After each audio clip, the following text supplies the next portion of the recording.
श्री सच्चिदानंद सद्गुरु साईनाथ महाराज की जय। सद्गुरु श्री साईनाथुनि शरद बाबूजी की जय।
श्री सच्चिदानंद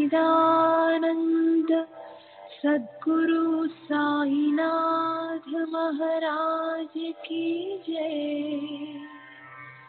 सद्गुरु श्री साईनाथुनि शरद बाबूजी की जय।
श्री सच्चिदानंद सद्गुरु साईनाथ महाराज की जय। सद्गुरु श्री साईनाथ शरद बाबू जी की जय। శ్రీ సాయినాథాయ నమః. శ్రీ సాయి సచ్చరిత్రము 24వ అధ్యాయం నిన్నటి తరువాయి.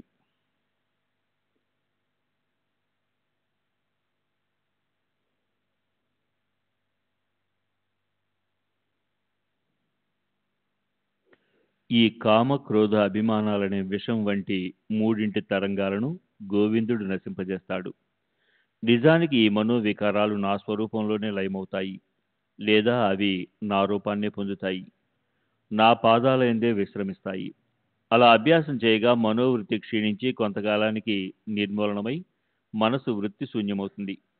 గురువు ఎల్లప్పుడూ మన సమీపంలోనే ఉన్నారన్న దృఢమైన బుద్ధి ఉన్నవారిని విషయాలు ఎప్పుడూ బాధించవు. ఈ భావం బాగా నాటుకుంటే చాలు, ఇక భవబంధం విడిపోయినట్లే. విషయాలలో గురువు ప్రకటమవుతారు. అలా విషయాలు గురువు రూపంలో ఉంటాయి. విషయాలను అనుభవించడానికి ఏ కాస్త కోరిక కలిగినా బాబా అక్కడే ఉన్నారని, ఆ విషయాలు సేవించ తగినవా తగనివా అన్న ఆలోచన మనసు కలుగుతుంది. సేవించ తగని విషయం సహజంగా వదిలిపోతుంది. భక్తుని వ్యసనం తొలగిపోతుంది. దృఢమైన అభ్యాసంతో సేవించ తగని విషయాలపై మనసుకు అసహ్యం కలుగుతుంది. ఈ నియమాలన్నీ వేదాలలో ఉన్నాయి. వీరి ప్రకారం విషయాలను సేవించేవారు విచ్చలవిడిగా ప్రవర్తించరు. మనసుకు అలా అలవాటు చేయగా విషయ సుఖాల ఆలోచనలు మందగిస్తాయి.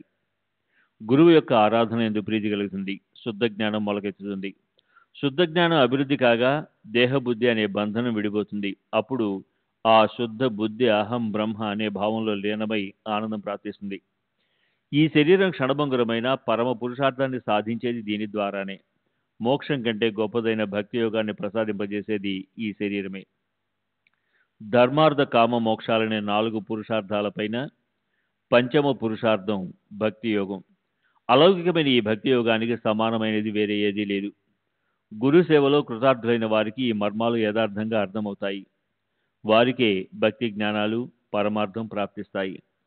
గురువు మరియు దేవుడు వీరిలో భేదాన్ని చూచేవారు మొత్తం భాగవతంలో భగవంతుని చూడలేరు. రామాయణమంతా చదివినా రామునికి సీత ఏమవుతుందో తెలియదు. ద్వైత భావాన్ని వదిలి గురువు భగవంతుడు అభిన్నులను తెలుసుకోవాలి. పవిత్రమైన గురుసేవ లభిస్తే విషయ వాసనలు నిర్మూలనమవుతాయి. అంతఃకరణం పరిశుద్ధమై అందులో ప్రకాశవంతమైన ఆత్మస్వరూపం ప్రకటమవుతుందని చెప్పారు. ప్రబలమైన సంకల్ప శక్తితో శనగపప్పును సృష్టించడం బాబాకు హస్తలాగము. ఎందుకంటే విలక్షణమైన లీలను కూడా చూపించడానికి వారికి ఎంతో సమయం పట్టదు. కేవలం పొట్టగూటి కోసం ఇంద్రజాలం చేసే లౌకిక గారడి వాడు ఎముకతో మంత్రదానాన్ని తిప్పుతూ కోరిన వస్తువును బయటికి తీస్తాడు. అలౌకిక గారడి అయిన సాయినాథుని లీల ఎంతో మహిమాన్వితమైనది. సంకల్ప మాత్రంతో క్షణంలో ఎన్నో లెక్కలేని శనగపప్పులను సృష్టిస్తారు. ఈ కథలోని సారం ఏమిటి అని ఆలోచిద్దాం.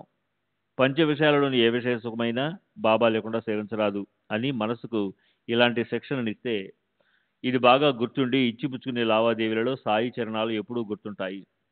సగుణమూర్తి అయిన ఈ శుద్ధ బ్రహ్మ కనుల ఎదుట ఉంటాడు. భక్తి, విరక్తి, ముక్తి, పరమప్రాప్తి లభిస్తాయి. వారి సుందర రూపాన్ని మనోనేత్రంతో వీక్షిస్తుంటే ప్రపంచ సుఖాలు ఆకలి దప్పులు హరించుకుని పోతాయి. ఐహిక సుఖాల కోరిక నశించి మనసుకు శాంతి కలుగుతుంది. ఓవిలను గుర్తుకు తెచ్చుకుందామని ప్రయత్నించినప్పుడు ఒక్క పదమన్నా గుర్తుకు రాదు. కానీ తిరగల వద్ద కూర్చున్నప్పుడు గుర్తుకొస్తుంది. అట్లే ఈ శనగల లీల చెప్తుంటే సుధాముని కథ గుర్తుకొచ్చింది.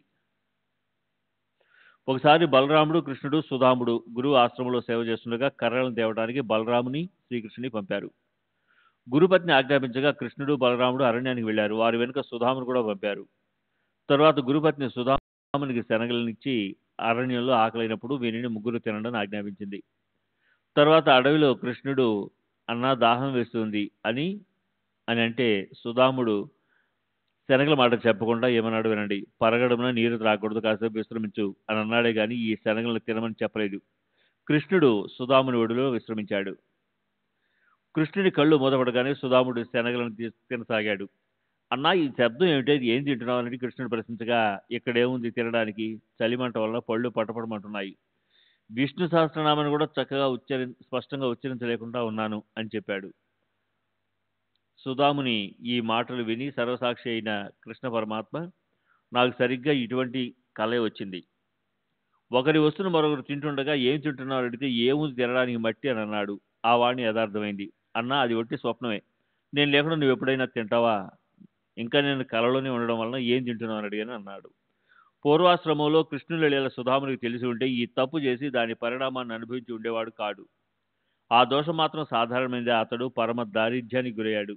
అందువలన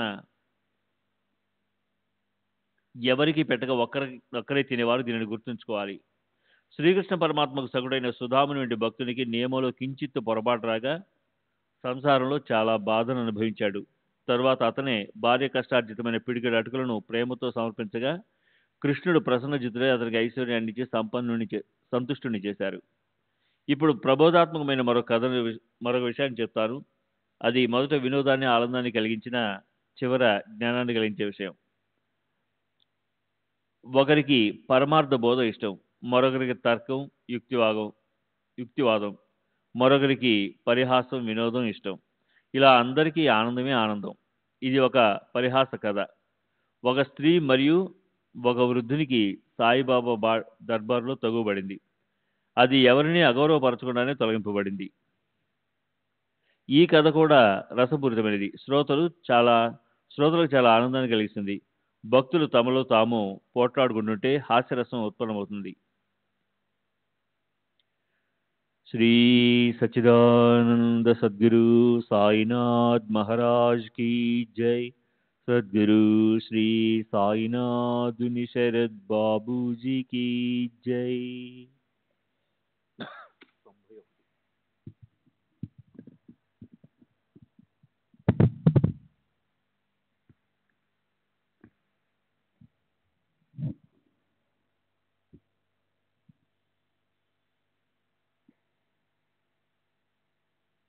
ఉత్తన్నమవుతుంది.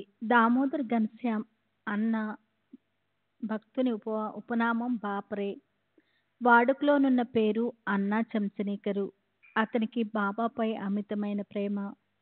అతడు మొరటి స్వభావంతో ఎవరిని లెక్క చేసేవాడు కాదు. మంచి చెడు చూడకుండా మొహమ్మాటం లేకుండా మాట్లాడేవాడు. ఎంత కఠినంగా మాట్లాడినా అతడు సజ్జనుడు, సాత్వికుడు. కానీ గుళ్లతో నిండి నొక్కగానే పేలిపోయే తుపాకీ తలపై ఉన్నట్లుండేవాడు. పనులన్నీ త్వరగా జరగాలి. అరువు మాటే లేదు. ఎవరి వద్ద మొహమ్మాటం లేకుండా నిష్కర్షగా వ్యవహరించేవాడు. చేతితో నిప్పైనా పట్టుకోవచ్చేమో కానీ అన్నా మాత్రం అంతకంటే ఎక్కువగా మండిపడుతుండేవాడు. కానీ అతను నిష్కపట స్వభావం కలవాడు. అందుకే బాబాకు ప్రియుడు. ఒకసారి మధ్యాహ్నం మసీదులో బాబా దర్బార్ నిండుగా ఉంది. బాబా తమ ఎడమ చేతిని కటకటాలపై వేసి కూర్చున్నాడు.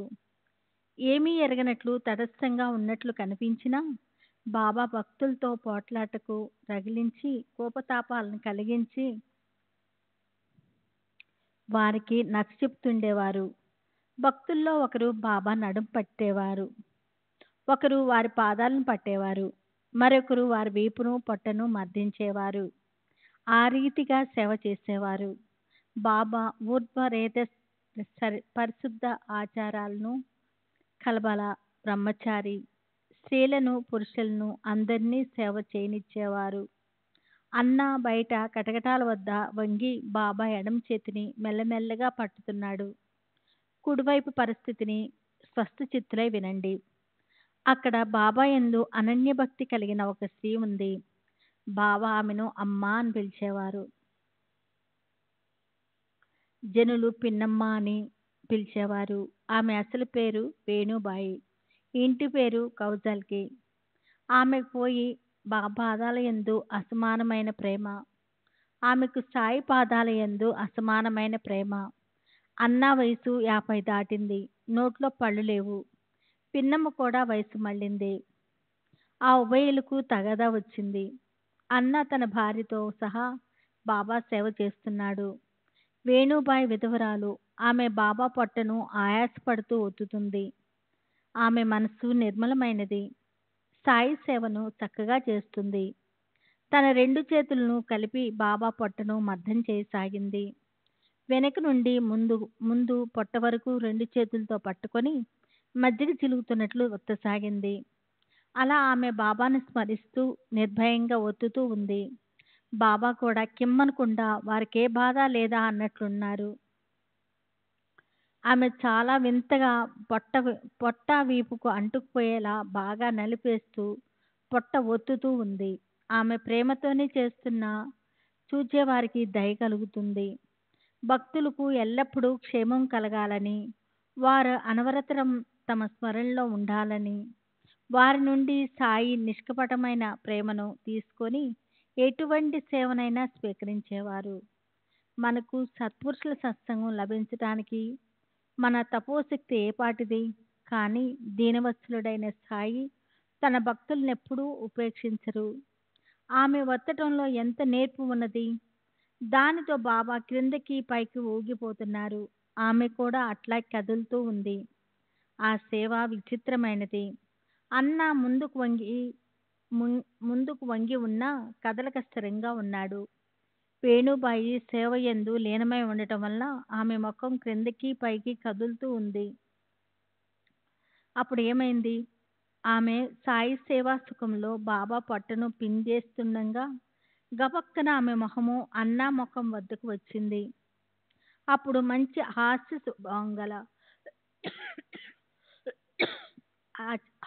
స్వభావం గల ఆమె ఆ అవకాశాన్ని తీసుకొని, ఈ చెంపలుడైన అన్నా నన్ను ముద్దివ్వమని కోరుతున్నాడు. ఇదేమిటి అన్నా, తల నెరిసిపోయినా నీకు సిగ్గులేదు, నన్ను ముద్దు పెట్టుకోవాలని చూస్తున్నాడు అని పిన్నం అనేసరికి అన్నా తన చొక్కా చేతిని మడుచుకున్నాడు. నేను ముసలివాణ్ణా? నేను పిచ్చివాణ్ణా?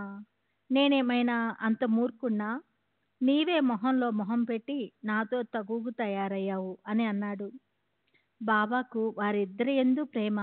వారిద్దరి తగువును చూచి వారిని శాంతింప చేయటానికి ఒక మంచి యుక్తిని పన్నారు. ఎంతో ప్రేమగా, అరే అన్నా, ఊరికే ఎందుకు గొడవ చేస్తున్నావు?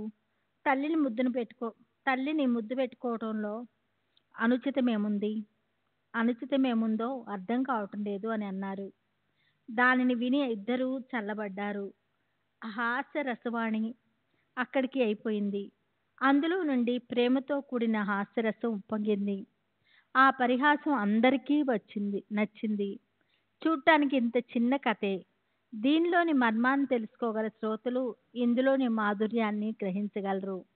ఆ పరిస్థితిలో వారిద్దరిని ఎలా శాంతింపజేశారు అన్నది ఈ కథలోని ఉద్దేశంలా కనిపిస్తుంది. తల్లి బిడ్డల్లో ఉండవలసిన ప్రేమ ఆ ఇద్దరిలో ఉంటే వారికి అలా కోపం వచ్చేది కాదు, తగువు పుట్టేది కాదు. కొరడాతో కొడితే నవ్వటం, పూలతో కొడితే ఏడవటం అనేది మన మనోతరంగాల బట్టి ఉంటుంది.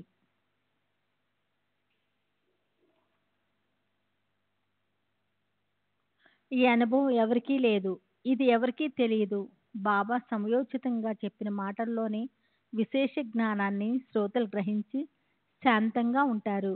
ఇలాగే ఒకసారి బాబా పొట్టను మర్దిస్తూ ఉండగా ఆమె మొరటితనాన్ని గమనించిన బాబా పరమ భక్తులకు బాబా దయ, చింత కలిగాయి. ఓ తల్లి, ఇదేమి మర్దించటం? దయ చూపించు, బాబా నరాలు తెగిపోగలవు అని అన్నారు. ఆ మాటలు చెవిని పడగానే బాబా వెంటనే తమ స్థానం నుండి లేచి చేతిలోనికి సట్కా తీసుకొని నేలపై కొట్టారు. వారి కోసం త్రివరూపాన్ని దాల్చింది. వారి కళ్ళు నిప్పు కణాల వలె అయ్యాయి. అటువంటి పరిస్థితిలో వారి ఎదుట ఎవరు నిలబడగలరు? పిల్లి కళ్ళు చీకట్లో మెరిసేలా బాబా కళ్ళు పగలు మెరవసాగాయి. ఆ కళ్ళల్లోని జ్వాలలు సృష్టిని తగలబెట్టేస్తాయా అన్నట్లున్నాయి. సట్కా చివరి భాగాన్ని చేత్తో పట్టుకొని తమ పొట్ట లోపలికి గుచ్చి మరోవైపు కొనను ఎదుటనున్న స్తంభానికి ఆంచి ఆ స్తంభాన్ని గట్టిగా వాటేసుకున్నారు. సుమారు 2.5 అడుగుల పొడవు ఉన్న ఆ సట్కా మొత్తము బాబా కడుపు లోపలికి పోయి క్షణంలో పొట్ట పగిలిపోయి ప్రాణాంతకమయ్యేలా అనిపించింది. స్థిరంగా ఉన్న స్తంభము ఏం కదులుతుంది? బాబాయే దానికి దగ్గరగా జరిగి స్తంభానికి పొట్టను గట్టిగా అదిమి పట్టారు. చూచేవారు భయపీడితులయ్యారు. ఇక పొట్ట పగిలిపోతుందని తలచి వారు ఇదెక్కడ దుర్భరమైన కష్టం వచ్చి పడింది బాబు అని ముక్కు మీద వేలేసుకున్నారు. ఇప్పుడు ఈ అనర్థం తొలగేదెలా? భక్తుల ఆధీనంలో ఉండటం బాబా వ్రతం. ఆ పిచ్చి కొడుకు ఇంత కష్టం సహించాలా అని భక్తులు బాధపడ్డారు. ఎవరైనా సేవ చేస్తుండగా మధ్యలో ఎవరైనా అనుచితంగా మాట్లాడినా లేక సేవ చేసేవారిని ఏమైనా అన్నా బాబాకు నచ్చేది కాదు. బాబాకు బాధ కలగకూడదని బాధతో భక్తులు ప్రేమతో పిన్నమ్మకు తెలిపినందుకు దాని పరిణామం ఇలా కావాలా అని బాధపడ్డారు. దేవునికి కరుణ కలిగింది. సాయిబాబా శాంతించారు. భయంకరమైన ఆ చర్యను మాని వచ్చి తమ ఆశ్రమంలో కూర్చున్నారు. బాబా యందు ప్రేమ కలిగిన భక్తులు బాబా యొక్క కఠిన స్వభావాన్ని తెలుసుకొని అప్పటి నుండి ఇక ముందు అలా ప్రవర్తించకూడదని బాగా లెంపలు వేసుకున్నారు. అప్పటి నుండి ఎవరికి తోచినట్లు వారిని సేవ చేయనివ్వాలి. ఎవరి దారికి అడ్డుపోకూడదు అని నిశ్చయించుకున్నారు. సాయి సమర్థులు స్వయం సామర్థ్యవంతులు, నిగ్రహాలు ఎరిగిన జ్ఞానులు. సేవ చేసేవారి గుణాలు అవగుణాలు వారికి తెలుసు. మనకెందుకు అని అనుకున్నారు. బాబాకు ఒకరి సేవ సుఖంగా ఉంటుంది, మరి ఒకరి సేవ కటువుగా మొరటుగా ఉంటుందని మన బుద్ధి వికారాలను అనుసరించి అనుకోవటమే కానీ నిజమైన దాన్ని గ్రహించలేము. ఇప్పుడు ఈ వినోదము, ఈ పరిహాసంలోని ఉద్దేశాన్ని అర్థం చేసుకోగలిగిన వారు అర్థం చేసుకుంటారు. సాయి కథారసంలోని ఆనంద మకరందాన్ని భక్తులు సేవిస్తారు. హేమట్ సాయి చరణాల్లో లీనమవుతాడు.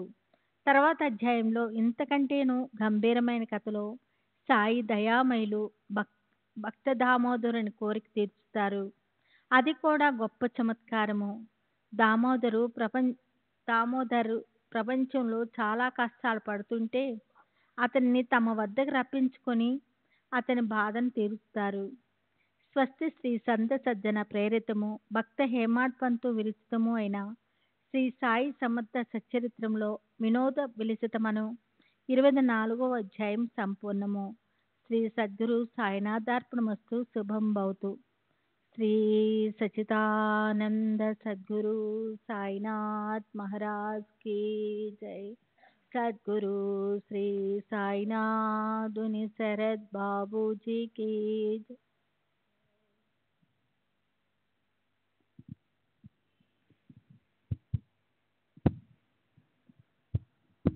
श्री सच्चिदानंद सद्गुरु साईनाथ महाराज की जय.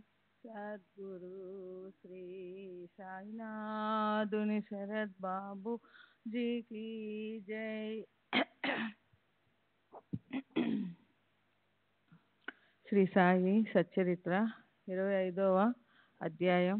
శ్రీ గణేశాయ నమః, శ్రీ సరస్వతాయ నమః, శ్రీ గురుభ్యో నమః, శ్రీ కులదేవతాయ నమః, శ్రీ సీతారామచంద్రాభ్యో నమః, శ్రీ సద్గురు సాయినాథాయ నమః.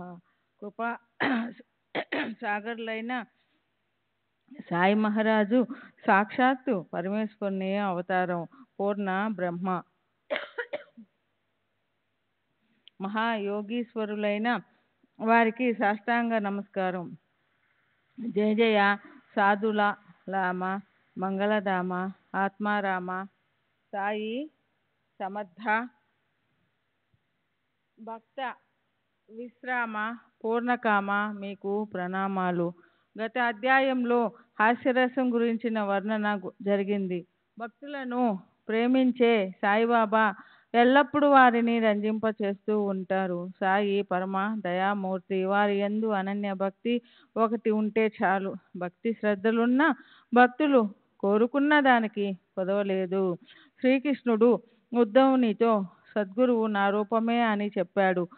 ఇటువంటి సద్గురువులను భక్తితో ప్రేమతో భజించాలి. దీనిని అనన్య భక్తి అని అంటారు. శ్రీ సాయి చరితాన్ని వ్రాయాలని నా అంతరంగంలో కోరిక కలిగింది. శ్రవణయోగ్యమైన తమ లీలలను సాయి అత్యద్భుతంగా నా చేత వ్రాయింపజేశారు. నాకు ఉత్పత్తి జ్ఞానం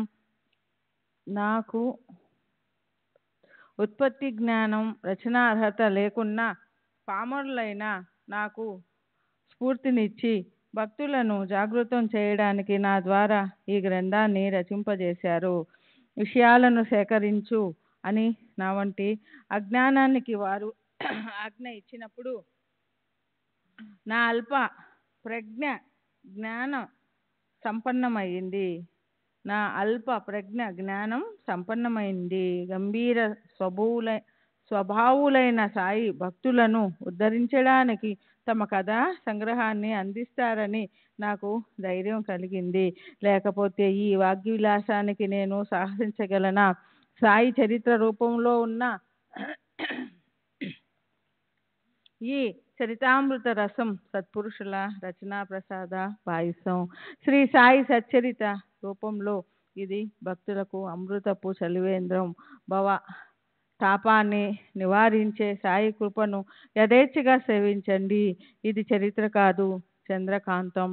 సాయి కథ అమృతాన్ని స్రవింపజేస్తుంది. దప్పికగొని ఉన్న భక్త చకోరాలు మనసారా సేవించి తృప్తులవుతారు. ఇక ప్రేమికులైన శ్రోతలు ఏకాగ్ర మనసుతో ఏ సందేహాలు లేక కలిమలాన్ని దహనం చేసే సాయి యొక్క పావన కథను వినండి. ఓసారి సాయి యందు అనన్య నిష్ట కుదిరితే ఆ భక్తుల కష్టాలు అరిష్టాలు అన్నీ తొలగి వారి అభిష్టాలు తీరుతాయి.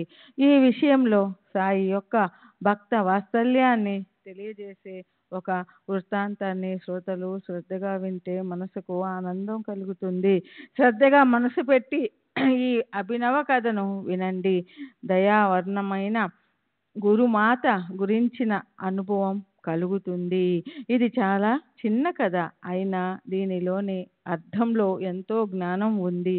ఒక గడియ సేపు శ్రద్ధగా వింటే కష్టాలు తొలగిపోతాయి. అహ్మద్నగర్లో దాము అన్నా కాసర్ అన్న పేరుతో సుఖంగా ఉన్న శ్రీమంతుడైన భక్తుడు సాయి పాదాలు యందు ప్రేమ కలిగి ఉండేవాడు. ఆ పరమ భక్తుని కథను శ్రవణం చేస్తే ఆనందం కలుగుతుంది. సాయి యొక్క భక్త రక్షణ తత్పరత ప్రత్యక్షంగా కనిపిస్తుంది. శ్రీరామనవమి వార్షికోత్సవంలో 2 పెద్ద కొత్త పతాకాలను సిడి గ్రామంలో ఊరేగించడం అక్కడి వారికి తెలుసు. వానిలో ఒకటి నిమోన్కర్ది, రెండవది ఈ దాము అన్నది. ఈ నియమం అనేక సంవత్సరాల నుండి భక్తి ప్రేమలతో ఆగకుండా సాగుతూ ఉంది. దాము అన్నకు 2 భార్యలున్న పుత్ర సంతానం కలుగలేదు. సాయిబాబా ఆశీర్వాదంతో పుత్రరత్నాలను పొందాడు. అప్పుడు శ్రీరామనవమి ఉత్సవానికి పతాకాన్ని సమర్పిస్తానని మొక్కుకున్నారు. అప్పటి నుండి ప్రతి సంవత్సరం పతాకాన్ని ఊరేగించడం ఆరంభమయ్యింది. వడ్రంగి కొండ్య ఇంటి వద్ద పతాకం ఊరేగింపుకు సిద్ధమై అక్కడి నుండి వాయిద్యాల మ్రోగింపుతో పతాకాలను ఊరేగింపుకు తీసుకుని వెళ్ళేవారు. పొడవైన ఆ పతాకాలను మసీదు పైన 2 వైపులా కట్టేవారు. ప్రతి సంవత్సరం ఆ మహోత్సవ సమారంభం జరుగుతుంది. అప్పుడు అక్కడికి వచ్చే ఫకీర్లకు తృప్తిగా భోజనం పెట్టేవారు. ఈ రీతిగా రామనవమిని దాము అన్న సేటు జరిపించేవాడు. ఆ దాము అన్న కథను ఇప్పుడు శ్రోతలకు మనవి చేస్తాను. శ్రద్ధగా శ్రవణం చేస్తే సాయి యొక్క సామర్థ్యం విదితమవుతుంది. ముంబై నగరంలోని దాము అన్న స్నేహితుడు 2 లక్షల లాభం వచ్చే వ్యాపారం ఉంది. ఇటువంటి లాభసాటి వ్యాపారం చేద్దామా అని ముంబై నుండి ఉత్తరం రాశాడు. నువ్వు నేను ఇద్దరం భాగస్వాములుగా చేరి చెరో 1 లక్ష సంపాదించుకుందాం. నిర్భరమైన వ్యాపారం. వెంటనే జాబు రాయి. ఇప్పుడు దూదిని కొందాం. దాని ధర వెంటనే పెరిగిపోతుంది. ఇప్పుడు ఈ అవకాశం ఉపయోగించుకోలేకపోతే తర్వాత మనం పశ్చాత్తాపం పడాల్సి వస్తుంది. ఈ సమయాన్ని జారవిడుచుకోకు అని వ్రాయగా అన్న మనసు కలవరపడింది. అతనికి తన స్నేహితునిపై గట్టి విశ్వాసం. అయినా ఏం నిశ్చయించుకోవాలో తోచలేదు. వ్యాపారం చేయాలా వద్దా, ఏమవుతుందో ఏమో అన్న సంశయంతో అన్నకు చింత పట్టుకుంది. దాము అన్న కూడా గురుపుత్రుడు. బాబాకు ఉత్తరం రాశాడు. మాకు స్వతహాగా ఆలోచించే బుద్ధి లేదు. మీరే మాకు రక్ష. వ్యాపారం బాగానే ఉంది, చేద్దాము అని అనిపిస్తూ ఉంది. కానీ దీనిలో లాభం కలుగుతుందా లేక నష్టమా, దయచేసి తెలియజేయండి అని మాధవరావుకు ఉత్తరం రాశాడు. ఆ ఉత్తరాన్ని బాబాకు చదివి వినిపించి వారి ఆజ్ఞను తెలియజేయమని మరునాడు మధ్యాహ్నం ఆ ఉత్తరం మాధవరావు చేతికి అందింది. అతడు దానిని తీసుకుని వెళ్ళి మసీదులో బాబా పాదాల వద్ద ఉంచాడు. శ్యామ, ఏమిటి హడావిడి? ఇక్కడున్న ఈ కాగితం ఏమిటి అని బాబా అడిగారు. బాబా, నగర్లోని దాము సేటు మిమ్మల్ని ఏదో అడుగుతున్నాడు అని శ్యామ చెప్పాడు. ఏం రాశాడు? ఏం ఆలోచన చేస్తున్నాడు? దేవుడు ఇచ్చింది చాలదని అతడు ఆకాశాన్ని అందుకోవాలనుకుంటున్నాడు. సరే, అతని ఉత్తరం చదువు అని బాబా అన్నారు. అక్షరాల మీరు చెప్పినదే దాము అన్న ఉత్తరంలో ఉంది. దేవా, మీరు నిశ్చలంగా కూర్చొని భక్తులలో కలవరం రేపుతారు. వారు బాధపడుతూ ఉంటే వారిని మీ పాదాల వద్దకు రప్పించుకుంటారు. ఒకరిని స్వయంగా రప్పిస్తారు, మరొకరికి ఉత్తరాన్ని వ్రాయిస్తారు. ఉత్తరంలోని విషయాన్ని ముందుగానే చెప్పేశారు కదా, ఇక చదవడం ఎందుకు అని శ్యామ అన్నాడు. బాబా బాబా అరే శ్యామ, చదువు నా మాటే నిజమని ఎందుకు అనుకుంటున్నావు? ఊరికే ఏదో తోచింది చెప్తూ ఉంటాను అంతే అని అన్నారు. మాధవరావు ఉత్తరం చదవగా బాబా శ్రద్ధగా విని బాధతో, సేటుకు మతిపోయింది అన్నారు. నీ ఇంట్లో ఏం లోటుంది? ఉన్న సగం రొట్టె చాలు, లక్షల వెంట పడకు అని అతనికి ప్రత్యుత్తరం రాయి అని చెప్పారు. ఆ జవాబు కోసం క్షణం క్షణం ఎదురు చూస్తున్న దాము అన్న అది అందగానే దానిని తక్షణం చదివాడు. అందులోని విషయాన్ని తెలుసుకొని సేటు నిరుత్సాహపడ్డాడు. అతని ఆశావృక్షం పడిపోయింది. అతని మనోరథపు దుర్గం కూలిపోయింది. ఇప్పుడు 1 లక్ష సంపాదించి 1/2 లక్షను వడ్డీకి ఇచ్చి త్వరలో లక్షాధికారినై షావుకారు అయిపోయి నగర్లో సుఖంగా ఉంటాను అని అతడు తనలో నిర్మించుకున్న మనోరాజ్యాలు అక్కడికక్కడే కూలిపోయాయి. బాబా ఇలా చేశారేమిటి అని దాము అన్న అత్యంత నిరాశ చెందాడు. అసలు ఉత్తరం రాయడం పొరపాటు అయింది. తన మంచిని తానే పాడు చేసుకున్నాడు. చూస్తూ వడ్డించిన విస్తరిని తానే తన్నుకున్నట్లయింది. కళ్ళతో చూడడానికి, చెవులతో వినడానికి వ్యత్యాసం ఉంటుంది కనుక బాబా వద్దకు మీరు స్వయం వస్తే బాగుంటుంది అని మాధవరావు ఉత్తరంలో అలా సూచించాడు. దాని ప్రకారం బాబా వద్దకు వెళ్ళడం మంచిదేమో, తనకు అదే శుభప్రదమేమో, బహుశా బాబా అనుమతిని ఇవ్వవచ్చు అని ఆలోచించుకొని అన్న షిరిడీకి వచ్చాడు. సాయికి సాష్టాంగ ప్రణామం చేసి వారి సమీపంలో కూర్చున్నాడు. మెల్లమెల్లగా వారి పాదాలను పట్టసాగాడు. బాబాను అడగడానికి ధైర్యం చాలలేదు. బాబాకు లాభంలో భాగం సమర్పించాలని అతని మనసులో ఆలోచన కలిగింది. సాయినాథా, ఈ వ్యాపారంలో నాకు సహాయం చేస్తే లాభంలోని కొంత భాగం మీ చరణాలకు సమర్పిస్తానని తనలో అనుకున్నాడు. సాయి చరణాలపై శిరస్సు నుంచి కొంతసేపు కూర్చున్నాడు. సంకల్ప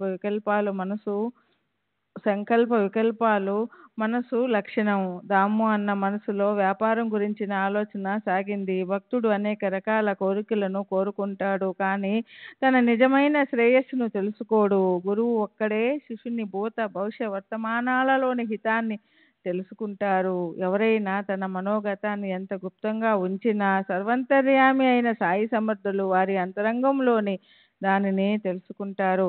ఎవరైనా సరే తమ మనసులోని విషయాన్ని సాయి చరణాలయందు ప్రేమతో మనవి చేసుకొని వారి ముందు పూర్తి విశ్వాసంతో వారి అనుమతిని కోరితే సాయి వారికి యోగ్యమైన మార్గాన్ని చూపుతారు. ఇది వారి వ్రతం. భక్తులందరికీ ఇది తెలుసు. వారు అనన్య శరణాగతులైన భక్తుల ఆపదలను నివారిస్తారు. గురువే నిజమైన మాత పితలు. అనేక జన్మల నుండి పోషించి రక్షించేవారు గురువు. గురువే బ్రహ్మ విష్ణు మహేశ్వరులు. చేసేవారు చేయించేవారు వారు ఒక్కరే. బిడ్డ మధుర పదార్థాలను కోరితే తల్లి చేదు ఔషధాన్ని తాగిస్తుంది. బిడ్డ ఏడ్చి గోల చేసిన తల్లి ప్రేమ మారదు. ఔషధంలోని చేదు జబ్బును నయం చేస్తుందని బిడ్డకు తెలియదు. ఏది మంచో తల్లికే తెలుస్తుంది. అన్న బాబాను భాగస్వామిగా చేసుకున్న బాబా దానికి లోబడతారా? వారి ప్రేమ ఏ లాభం ఆశించనిది. వారెల్లప్పుడూ తమ భక్తుల హితంలో తత్పరులై ఉంటారు. ధన కనకాలను మట్టిలా భావించే వారికి వ్యాపారంలో భాగం ఎంతటిది? ఈ సత్పురుషులు కేవలం దీన జనులను ఉద్ధరించడానికే జగత్తులో అవతరిస్తారు.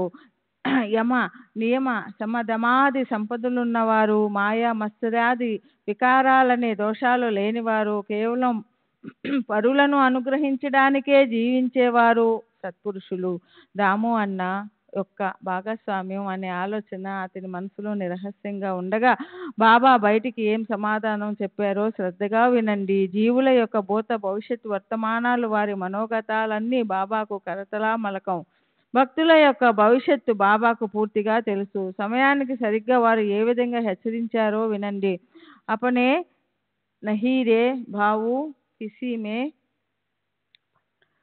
మేము ఎందులోనూ లేము బాబు అని బాబా ప్రేమగా వ్యాపారం సరైనది కాదని తమ అయిష్టతను సూచించారు. అన్న లోలోన సిగ్గుపడిపోయాడు. బాబా మాటలను విని దాము అన్నకు విషయం అర్థమైంది. మనసులోని సంకల్పాన్ని విడిచిపెట్టి అధోవదనుడై ఊరికే కూర్చున్నాడు.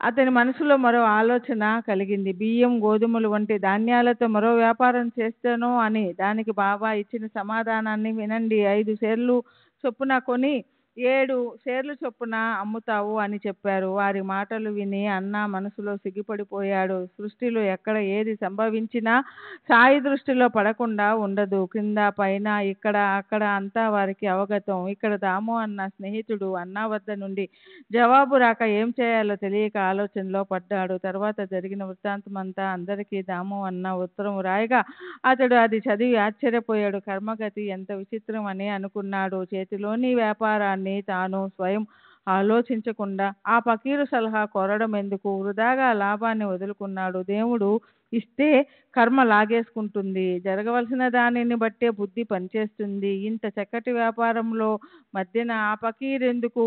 ప్రపంచ వ్యవహారాలు వదిలేసి ఇంటింటా రొట్టె ముక్కలు అడుక్కొని పొట్ట నింపుకునేవాడు ఏం సలహా చెప్పగలడు? చేటుకు అసలు అదృష్టం లేదు, అందుకే ఇలాంటి బుద్ధి పుట్టింది. ఇక వేరే వారినైనా భాగస్వామిగా చూసుకోవాలి. జరగవలసి లేనప్పుడు జరగదు అంతే అని అనుకున్నాడు. అన్న ఊరికే ఉండిపోయాడు.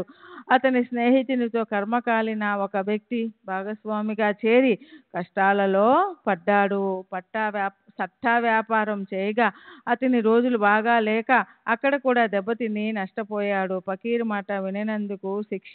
మా దాము అన్న ఎంతటి అదృష్టవంతుడు, గొప్ప తెలివిగలవాడు. సాయిబాబా నిజంగా మహాత్ముడు. వారికి భక్తులపై ఎంతటి కరుణ. స్నేహితుడునని దాము అన్న నా మాట విని ఉంటే కష్టాలలో చిక్కుకొని పోయేవాడు. ఫకీరు మాటలు విని రక్షింపబడ్డాడు. అతనికి ఎంతటి దృఢ విశ్వాసం. అతని వెరితనాన్ని హేళన చేశాను. నేను చాలా తెలివైన వాణ్ణని గర్వపడ్డాను. అంతా వ్యర్థమని అనుభవమైంది. ఆ ఫకీరును అనవసరంగా నిందించాను. వారి సలహాను పాటించి ఉంటే వారు నన్ను కూడా రక్షించేవారు. ఇలా నష్టపోయేవాణ్ణి కాను అని అనుకున్నాడు. మరొక విషయాన్ని చెప్పి అన్నా యొక్క వృత్తాంతాన్ని త్వరగా ముగిస్తాను. బాబా లీలలు శ్రోతలకు ఆశ్చర్యాన్ని, ఆనందాన్ని కలుగజేస్తాయి. ఒకసారి గోవా నుండి ఒక పార్సిల్ వచ్చింది. రాలే అన్న పేరుగల మమలయదారు మామిడి పండ్లను పంపించాడు. సాదరంగా సాయిబాబాకు సమర్పించడానికి పార్సిల్ మాధవరావు పేరున కోపరగాం నుండి షిరిడీకి వచ్చింది. ఆ పార్సిల్ మసీదులో బాబా ఎదుట విప్పగా దానిలో గుమగుమ సువాసనతో 300కి పైగా మధురమైన మంచి మామిడి పండ్లు ఉన్నాయి. బాబా వాటిని అన్నిటినీ చూసి మాధవరావుకు ఇచ్చాడు. అతడు 4 పళ్ళను కొలంబాలో వేసి మిగిలిన దానిని తన వెంట తీసుకొని పోయాడు. కొలంబాలో పళ్ళు ఉంచగానే బాబా వానిని అక్కడే ఉండనివ్వండి అని దాము అన్నకి ఇవ్వాలి అని చెప్పారు. తర్వాత 2 గంటలయ్యాక దాము అన్న పూజా సామాగ్రి, పూలు పట్టుకొని బాబా పూజ చేయడానికి మసీదుకు వచ్చాడు. జరిగిన వృత్తాంతం అతనికి తెలియదు. బాబా గట్టిగా మామిడి పండ్లు దామ్యావి. ఆ పళ్ళు దాము అన్న కొరకు తినాలని లోకులకు దృష్టి వానిపై ఉన్న అవి మనవి కావు. ఎవరి పళ్ళు వారే తీసుకోవాలి. ఎవరివో మనమెందుకు తీసుకోవాలి అని ఎవరివో వారే తినాలి, తిని చావాలి అని అన్నారు. అది బాబా ప్రసాదం అన్న భావంతో అన్న వానిని స్వీకరించాడు. బాబా మాటలు విపరీత అర్థానికి ఏం భయపడనవసరం లేదని అన్నాకు బాగా తెలుసు.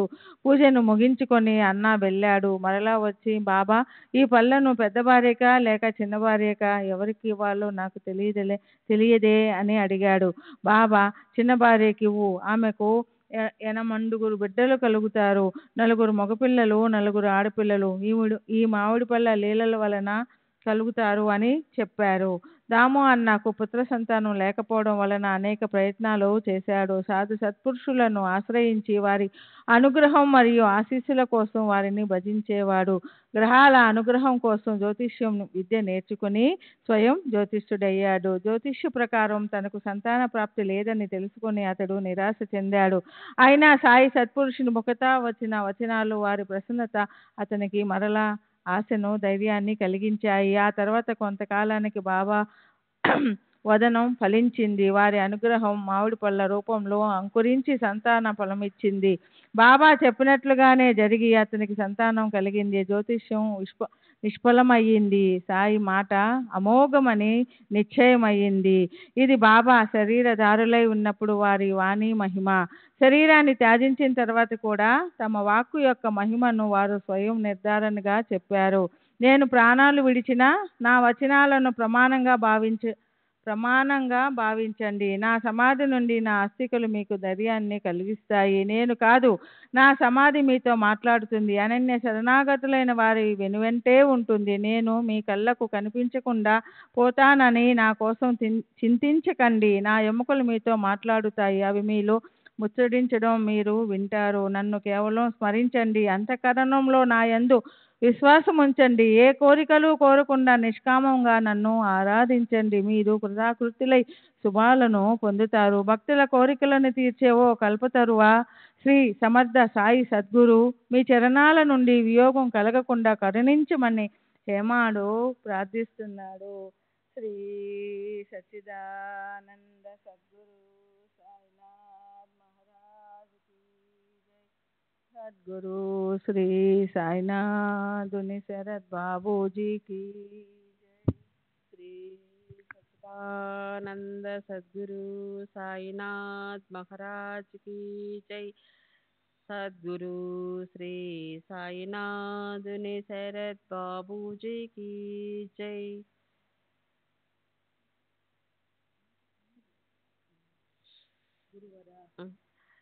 గురువర భక్తజన కరుణాకర పరుగునర. ఈ ప్రపంచంలో విశ్రాంతి అంటూ లేదు కనుక ఈ జనన మరణాలు ఇక చాలు. మేము మా స్వభావానుసారము ప్రవృత్తి పరులం. ఎప్పుడూ బాహ్యమైన విషయ సుఖాలనే ఆలోచిస్తుంటాము. మమ్ము ఈ విషయభోగాల నుండి మరల్చి మా మనోవృత్తిని అంతర్ముఖం చేయండి. ఈ భవసాగరంలో తరంగాల వలె ఊగిసలాడుతున్నాము. సమయానికి సరిగ్గా మీ అభయహస్తాన్ని ఇచ్చి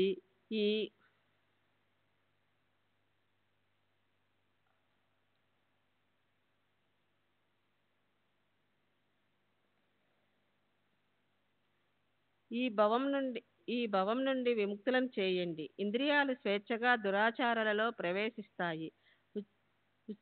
ఉష్కలంగా ప్రవహించే ఈ నదికి ఆనకట్ట కట్టి ఇంద్రియాలను వెనుకకు మరలించండి. ఇంద్రియాలు అంతర్ముఖం కానంత వరకు ఎప్పటికీ ఆత్మదర్శనం కాదు. ఆత్మ సాక్షాత్కారం లేకపోతే అత్యంతిక సుఖం సాధ్యం కాదు. జన్మ నిరార్థకం. అంతిమ సమయంలో భార్యాపుత్రులు గాని మిత్రులు గాని చివరి వరకు ఎవరు కూడా పనికిరారు. మాకు తోడుగా ఉండి ముక్తిని ఆనందాన్ని ప్రసాదించేది మీరొక్కరే. కర్మల బంధనాలను తొలగించి ఈ దుఃఖాల నుండి విముక్తిని కలిగించండి. మహారాజా, మీ కృపాశక్తితో ఈ దీన దుర్బలులను ఉద్ధరించండి. మీ కృపా సామర్థ్యంతో వాదోపవాదాలు చేసే చెడు ప్రవృత్తిని పూర్తిగా నశింపచేయండి. సాయి మహారాజా, పావనమైన మీ నామస్మరణ యందు మా జిహ్వకు రుచి కలుగనీయండి. నా సంకల్ప వికల్పాలు పోయి గృహాన్ని మరియు శరీరాన్ని మరచిపోయి నేను నాదన్న అహంభావం పారిపోయేలా నా మనసును ప్రేమమయంగా మార్చండి. నా మనసు యొక్క చంచలత్వం తొలగి నిశ్చలమై దానికి ఇతర విషయాలేమి గుర్తుకు రాకుండా ఉండుగాక. ఎప్పుడూ మనసులో మీ నామస్మరణ జరుగుగాక. మమ్ము మీ అక్కున చేర్చుకుంటే మా అజ్ఞానాంధకారం తొలగిపోయి మీ నీడలో సుఖంగా ఉంటాము. మీ ఆశ్రయంలో లోటంటూ ఉంటుందా? మీరు మా వెన్ను తట్టి మమ్ము మేలుకొలిపి మాకు మీ చరితామృతాన్ని త్రాగించారు. ఇది మరి సామాన్య సుకృతమా? తరువాతి అధ్యాయం ఇంతకంటే తీయనైనది. అది శ్రవణార్థుల కోరికలను తీర్చి సాయి చరణాల యందు ప్రేమను పెంచి దృఢమైన శ్రద్ధను కలిగిస్తుంది. ఒక భక్తుడు తన గురువు పాదాలను వదిలి సాయి దర్శనానికి వచ్చి సాయి పాదాలకు అభివందనం చేయగా బాబా అతని గురువు వద్దనే స్థిరంగా ఉండేలా చేశారు. మరో గృహస్థుడు శ్రీమంతుడై ఉండి కూడా కష్టాలలో చిక్కుకుని భార్యాబిడ్డలతో సహా సాయిబాబా దర్శనానికి వచ్చాడు. బాబా అతని బాధ ఎలా తీర్చారు? అపస్మరంలో ఉన్న అతని పుత్రుని వ్యాధిని కేవలం దర్శనంతో తొలగించి అతనికి పూర్వపు దృష్టాంతాన్ని గుర్తు చేసిన విషయాన్ని వినండి. హేమట్ సాయికి శరణుజొచ్చి సాయి కథలను ఆసక్తితో శ్రవణం చేసి మీ శ్రవణాలను సార్థకం చేసుకోండి అని శ్రోతలకు మనవి చేస్తున్నాడు. స్వస్తి శ్రీ సంత సజ్జన ప్రేరితము భక్త హేమట్ పంతు విరచితము అయిన శ్రీ సాయి సమర్థ సచ్చరిత్రంలో భక్తాభిష్ట సంపాదనమను 25వ అధ్యాయం సంపూర్ణం. శ్రీ సద్గురు సాయినాథార్పణమస్తు. శుభం భవతు. సరేమ్మా. శ్రీ సాయి సచ్చరిత్ర 26వ అధ్యాయం. శ్రీ గణేశాయ నమః. శ్రీ సరస్వత్యే నమః. శ్రీ గురుభ్యో నమః. శ్రీ కులదేవతాయే నమః. శ్రీ సీతారామచంద్రాభ్యాం నమః. శ్రీ సద్గురు సాయినాథాయ నమః. భూత భౌతిక విషయాలతోనున్న ఈ అఖిల విశ్వం అద్దంలో ప్రతిబింబించిన నగరం వలె మాయా విజృంభణం భ్రమ. వాస్తవానికి ఇది అసలు ఉత్పన్నం కాలేదు. ఆత్మస్వరూపంలో అనున్యతమై ఉన్నది. ఆత్మస్వరూపంలో ఉన్న ఈ విశ్వం చరాచరాలతో అద్భుతంగా అగుపిస్తుంది. అద్దంలో కనిపించేవన్నీ వాస్తవానికి అద్దంలో ఉండవు. వాసనలతో కూడిన నిద్రలో కనిపించినవి మెలకువ రాగానే నశించిపోతాయి. జాగ్రత్తావస్థలోకి రాగానే స్వప్నంలో లభించిన ప్రపంచం పోతుంది.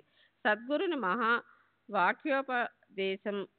మహావాక్యోపదేశం వలన అద్వయానందం కలుగుతుంది.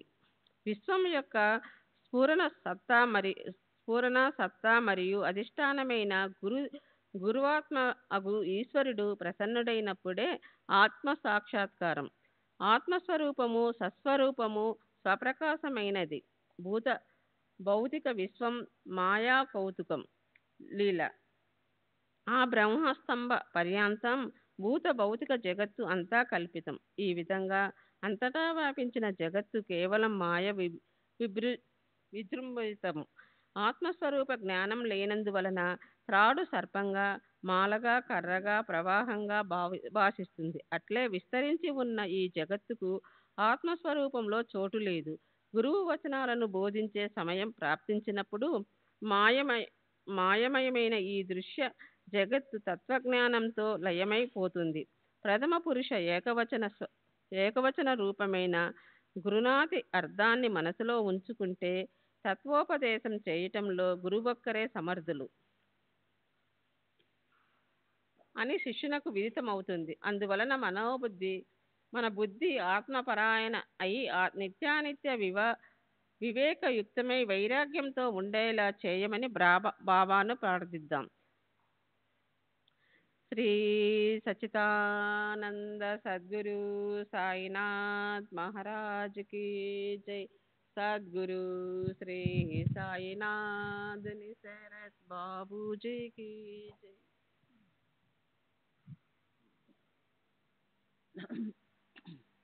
श्री सच्चिदानंद सद्गुरु साईनाथ महाराज की जय.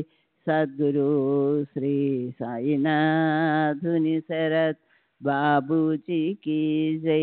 నేను అవివేకిని, మూఢుణ్ణి. నా బుద్ధి అజ్ఞానంతో ఎప్పుడు కుతర్కాలు చేస్తుంది. అందువలనే ఈ సమస్యలు. బాబా, నాకు గురువు యందు, వేదాంత వచనాల యందు దృఢ విశ్వాసం ఉండేలా నా అంతఃకరణ అద్దంలా నిర్మలమై అందు ఆత్మజ్ఞానం ప్రకటమయ్యేలా చేయండి. సద్గురు సాయి సమర్థ యథార్థ జ్ఞానాన్ని తెలుసుకునేలా అనుగ్రహించండి. అనుభవ జ్ఞానం లేకుండా ఒట్టి వాచాలత్వం ఉంటే పరమార్థాన్ని ఏం సాధించగలం? బాబా, మీ ప్రభావంతో జ్ఞానాన్ని శరీరంలో అనుభవింపజేసి సహజమైన సాయుధ్యాన్ని ప్రసాదించి మమ్మ కరుణించండి. ఆ ముక్తి కోసం దేవా, సద్గురు సాయి, శరీరమే నేను అనే తలచే మా అహంభావాన్ని మీ చరణాల యందు అర్పిస్తాము. మాలో నేను అనేది లేకుండా ఇక ముందు మమ్మల్ని మీరే కాపాడాలి. మా శరీరాభిమానాన్ని తీసేసుకోండి. మాకు సుఖదుఖాలు తెలియకుండా పోవాలి. మీ ఇచ్ఛానుసారం మీ సూత్రాన్ని నడిపించి మా మనసులను అరికట్టండి. లేదా మా అహంభావం కూడా మీరే అయ్యి మా సుఖదుఖాల అనుభవాలను కూడా మీరే తీసుకోండి. మాకు వాని చింత వద్దు. జై జై పూర్ణకామ. మాకు మీ యందు ప్రేమ స్థిరపడుగాక. మంగళధామ, ఈ చంచలమైన మనసు మీ పాదాల యందు విశ్రాంతి తీసుకొనుగాక. బాబా, మీరు కాక మాకు మరెవరు హితవచనాలు చెప్తారు? ఎవరు మా దుఃఖాలను తొలగించి మా మనసులకు శాంతిని చేకూరుస్తారు? బాబా, మీరు షిరిడీ రావడం షిరిడీ యొక్క భాగ్యం. మీరు అక్కడే మీ నివాసాన్ని ఏర్పరచుకొని షిరిడీని పుణ్యక్షేత్రంగా చేశారు. షిరిడీ యొక్క సుకృతం ఎంత ధన్యం. సాయి దయామయులు దానిని భాగ్యవంతంగా తమ వసతి స్థానంగా అలంకరించారు. సాయిదేవా, మాకు ప్రేరణ కలిగించేది మీరే, మా వాక్కును నడిపించేది మీరే. మీ గుణాలను గానం చేయడానికి నేనెవరిని? చేసేవారు చేయించేవారు మీరొక్కరే. మీతో నిత్య సమాగమం మాకు ఆగమని ఆగమ నిగమాలు. నిత్యం మీ చరిత్ర శ్రవణమే మాకు పారాయణం. అనుక్షణం మీ నామవర్తనే మాకు కథాకీర్తన. అదే మాకు నిత్యానుష్ఠానం. అదే మాకు తృప్తి. మీ భజన నుండి దూరం చేసే సుఖాలు మాకు వద్దు. పరమార్థంలో ఇంతకంటే అధికంగా అధపతనాన్ని కలిగించే ఆటంకాలు ఏవి ఉంటాయి? ఆనందాశ్రువుల వేడి నీటితో మీ చరణాలను ప్రక్షాళనం చేస్తాను.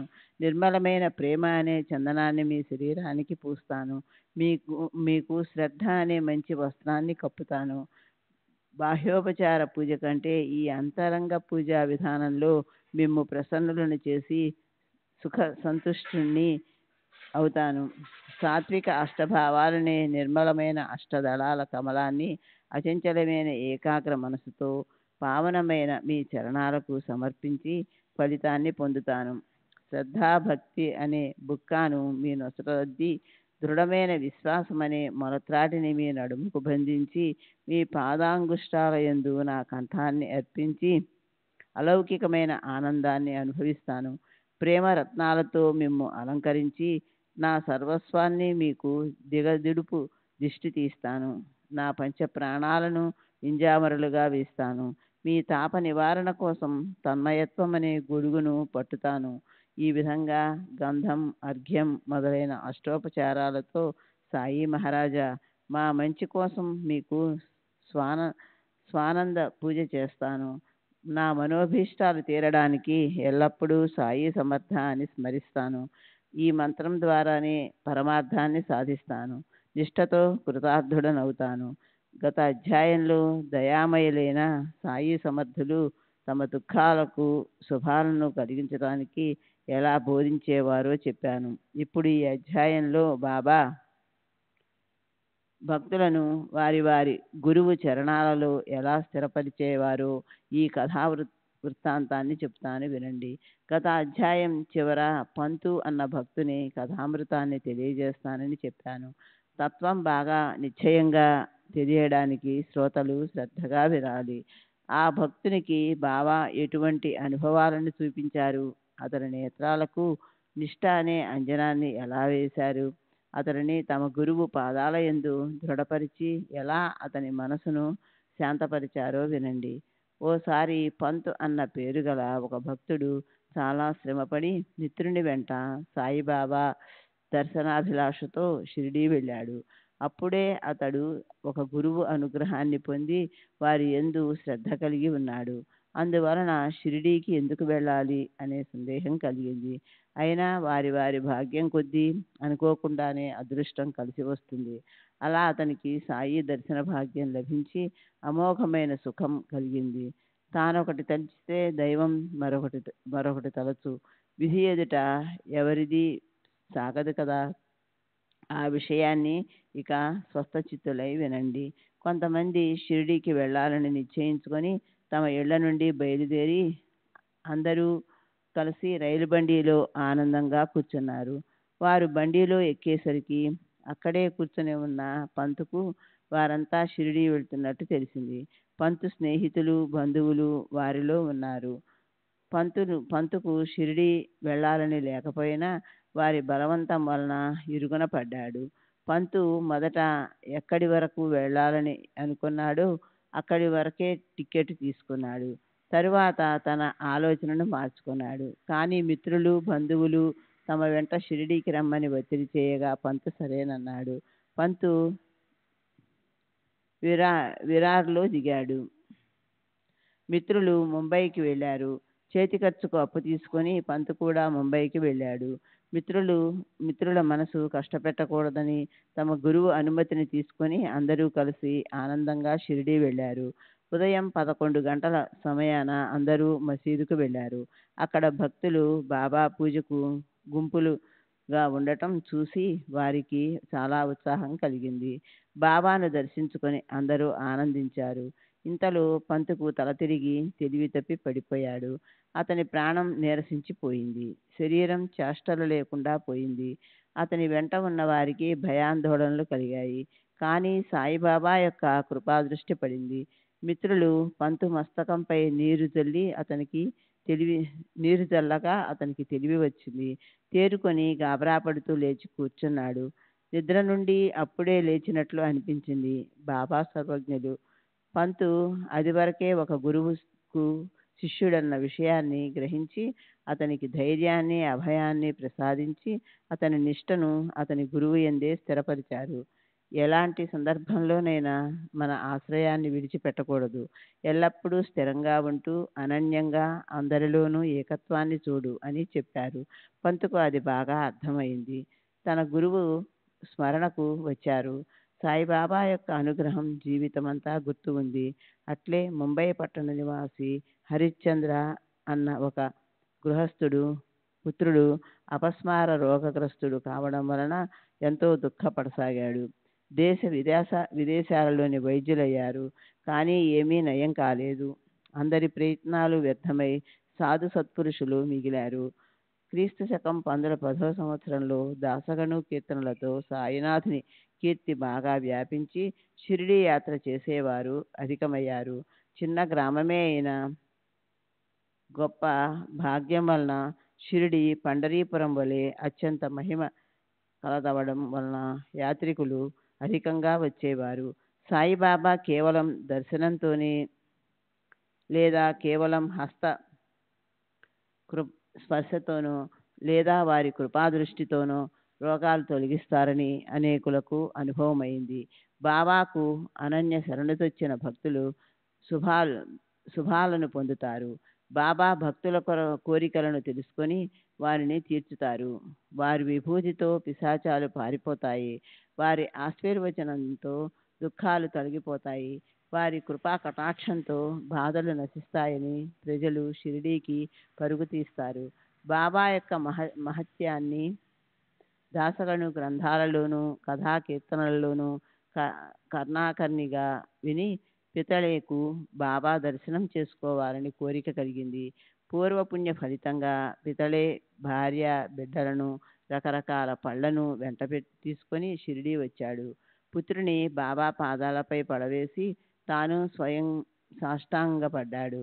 అప్పుడు ఒక విపరీతం జరిగేసరికి పితళే చాలా గాబరా పడ్డాడు.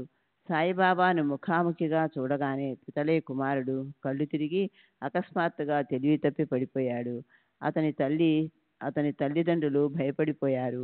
స్పృహ లేకుండా నేల మీద పడి బాగా నురగలు కక్కుతుంటే అప్పుడు తమ కర్మకు ఏం చేయాలి అని తల్లిదండ్రులకు చింత పట్టుకుంది.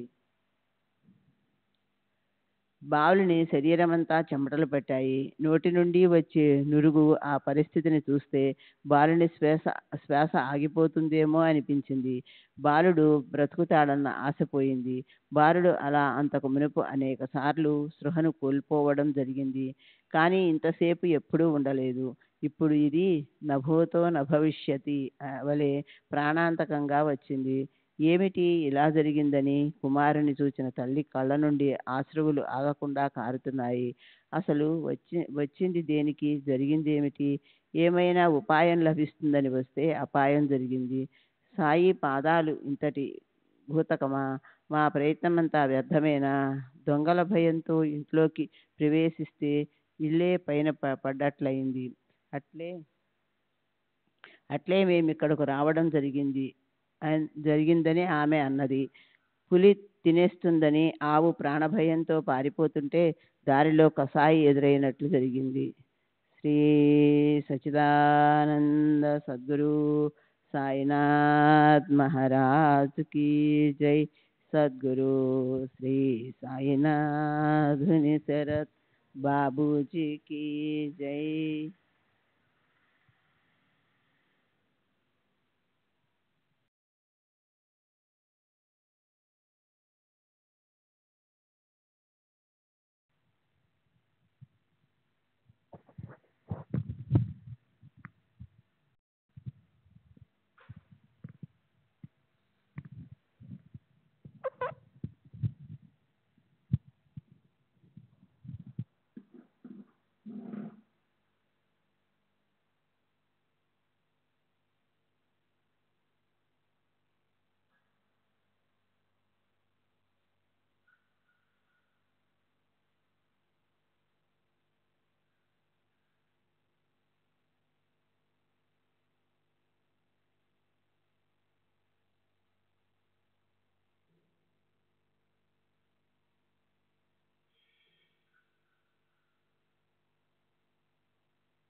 श्री सच्चिदानंद सद्गुरु साईनाथ महाराज की जय.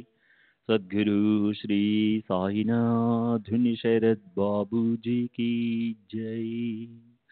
साई रहम नजर करना, बच्चों का पालन करना.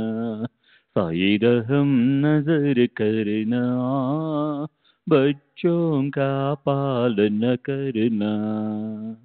जाना तुमने जगत पसार, सब ही झूठ जमाना.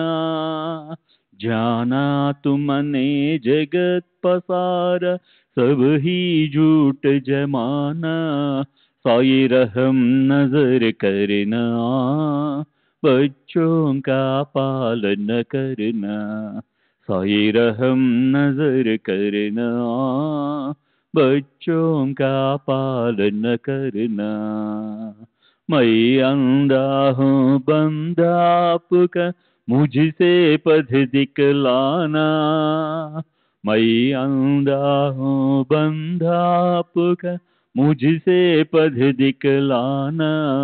साई रहम नजर करना, बच्चों का पालन करना. साई रहम नजर करना, बच्चों का पालन करना. दासगणों कहे अब क्या बोलूं, थक गई मेरी रसना. दासगणों कहे अब क्या बोलूं, थक गई मेरी रसना. साई रहम नजर करना, बच्चों का पालन करना. साई रहम नजर करना, बच्चों का पालन करना. रहमो नजर करो अब मोरे साई, तुम बिना नहीं मुझे माँ बाप भाई. रहमो नजर करो मैं अंधा हूँ बंदा तुम्हारा मैं अंधा हूँ, बंदा तुम्हारा मैं ना जानू, मैं ना जानू, मैं ना जानू। अल्लाह इलाही रहमो नज़र करो, रहमो नज़र करो, अबू मोरे साई तुम बिना नहीं मुझे माँ बाप भाई, रहमो नज़र करो। काली जमाना मैंने गमाया, काली जमाना मैंने गमाया, साथी आखिर का, साथी आखिर का, साथी आखिर का, तुम बिन कोई, रहमो नज़र करो, रहमो नज़र करो, अबू मोरे साई तुम बिना नहीं मुझे माँ बाप भाई, रहमो नज़र करो। अपने मस्जिद का झाड़ू गणो है, अपने मस्जिद का झाड़ू गणो है, मालिक हमारे, मालिक हमारे, मालिक हमारे तुम बाबा साई, रहमो नज़र करो, रहमो नज़र करो, अबू मोरे साई तुम बिना नहीं मुझे माँ बाप भाई, रहमो नज़र करो। श्री सच्चिदानंद सद्गुरु साईनाथ महाराज की जय। सद्गुरु श्री साईनाथ धुनि शरद बाबू जी की जय।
श्री सच्चिदानंद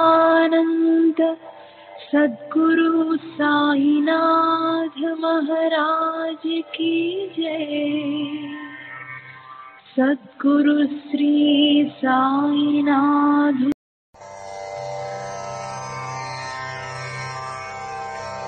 श्री सच्चिदानंद सद्गुरु साईनाथ महाराज की जय।